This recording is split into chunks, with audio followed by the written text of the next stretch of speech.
Проектот од огромно значење, како што напомена и градоначалникот,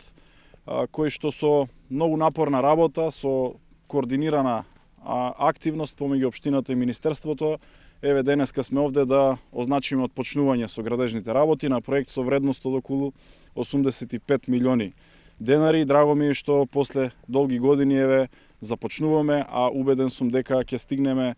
и да го завршиме овој проект и да бидеме повторно овде на завршувањето на градежните активности и ставањето во функција на овој многу значаен проект за граѓаните на општина Струмица.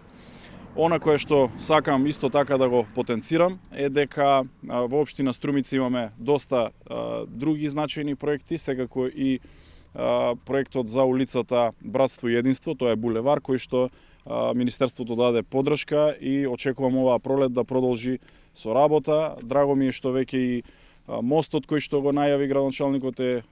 завршен и дека ќе може конечно да се стават во функција и да се комплетираат и заеднички да функционираат овие два проекти, и булеварот и мостовската конструкција, со што на вистина за едно кратко време се гледа дека имаме голем напредок во делот на инфраструктурата. Минатата година бевме овде, најавивме отпочнување, а го завршивме и проектот за фекалната канализација во Банско, исто така за кое што дадовме поддршка од 40 милиони денари.